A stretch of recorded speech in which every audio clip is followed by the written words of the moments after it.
An end in sight for social distancing in England, but the Prime Minister's cautious about opening up foreign travel. He dampens down expectations about the range of destinations we may be allowed to fly to in a fortnight.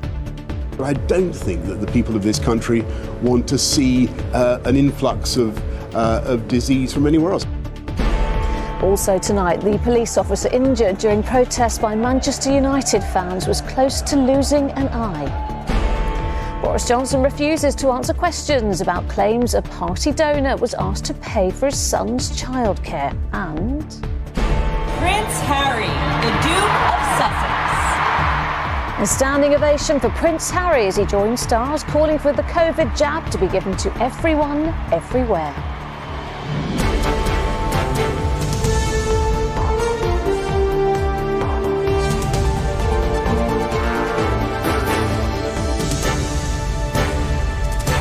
This is ITV News with Lucrezia Millarini. Good evening. The Prime Minister today held out the prospect that social distancing in England could come to an end on June the 21st, but he was very cautious when it came to opening up foreign travel when restrictions are eased further in a fortnight. Boris Johnson said a very, very tough approach was needed to avoid an influx of disease from other countries. But that doesn't mean all holidays are off, as Dan Rivers reports. The dream of a sun-drenched escape is probably preoccupying many of us on a rainy bank holiday. But today there was a further reminder from the Prime Minister that we can't yet guarantee our summer getaways. I do think that it's important to be cautious in this. We do want to do some opening up on May the 17th, but I don't think that the people of this country want to see an influx of disease from anywhere else. I certainly don't, and we've got to be very, very tough. The government has previously said it will set out a traffic-like system of which holiday destinations will be paired with which restrictions by early May. But tour operators say clarity is urgently needed. We do need to get the detail as soon as we can. It's very difficult to just suddenly open up things overnight. So the more notice that there is, the better that the industry will be able to plan and help get people moving again. Europe today indicated it's considering easing travel restrictions, but as tourist hotspots get ready to welcome people back, experts are warning travel will inevitably lead to more cases. If I had to point to one thing that concerns me the most, it is the importation of infection from other countries, because we learned that we did that last year. The changes to foreign travel will be accompanied by other restrictions easing in England. Today, pubs were busy outside. In another fortnight, they might be welcoming customers inside too. On May the 17th, most outdoor social contact rules in England will be lifted, although gatherings of more than 30 people will remain illegal, except for funerals. Pubs will be able to serve inside, and the rest of the accommodation sector will reopen along with cinemas. And by June the 21st, the Prime Minister indicated there's a good chance social distancing will be scrapped, although different rules may apply in Wales, Scotland and Northern Ireland.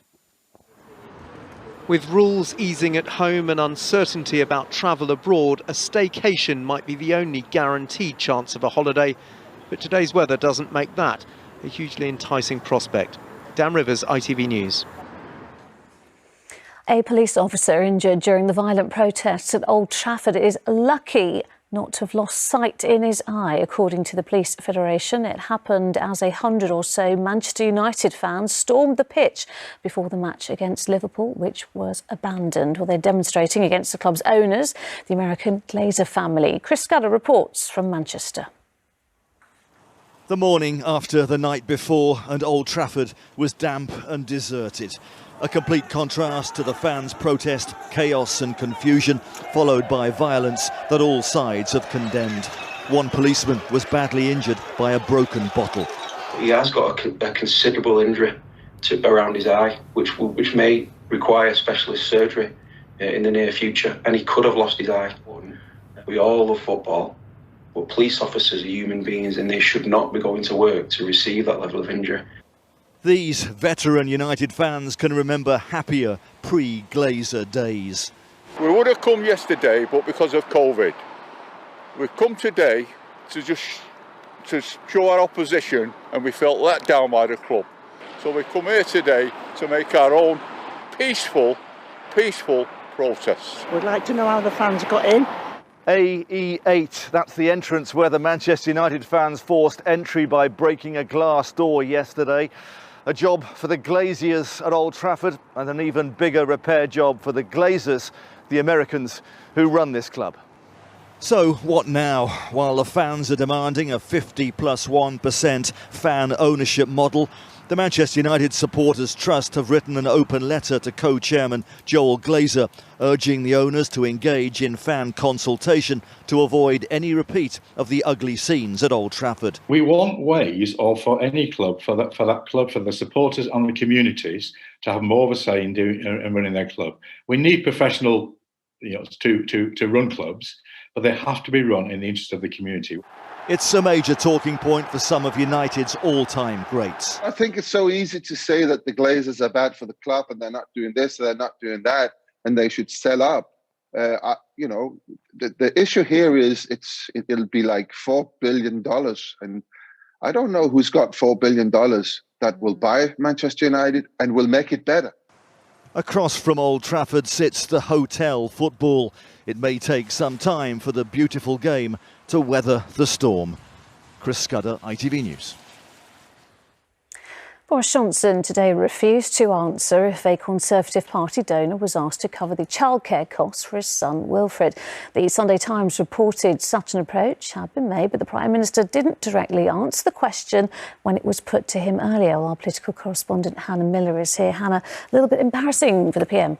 Yes, let's be clear. The Prime Minister earns £157,000. That's about 5 times the average salary in the UK. And yet when it came to paying for the cost of a nanny to look after his youngest son, Wilfred, who you can see here in a picture in the arms of his mum, Carrie Symonds, who is also the Prime Minister's fiancée. The Sunday Times reports a Tory donor was asked to cover the costs. Ultimately, we're told the donor refused and the Prime Minister is now paying. But it's pretty clear in this clip that you're about to see that Boris Johnson would prefer to be talking about anything other than the question that he'd actually been asked, which was whether a Tory donor had been asked to pay for his son's childcare.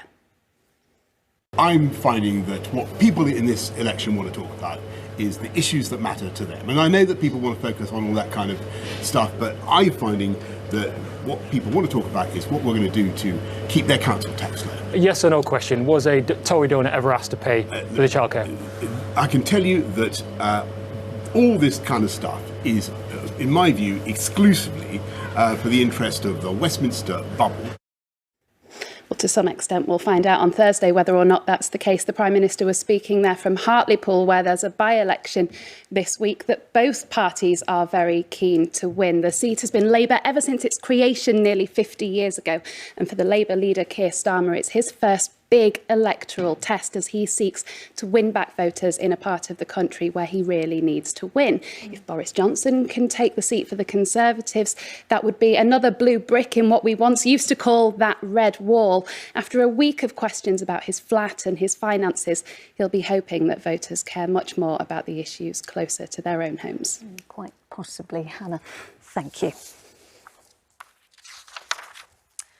And finally, this evening, Prince Harry has received a hero's welcome at a vaccine fundraising concert in Los Angeles called The Concert to Reunite the World. The event is raising money for wider, fairer access to the jab. Well, the Duke of Sussex said getting it cannot be determined by where you live in the world.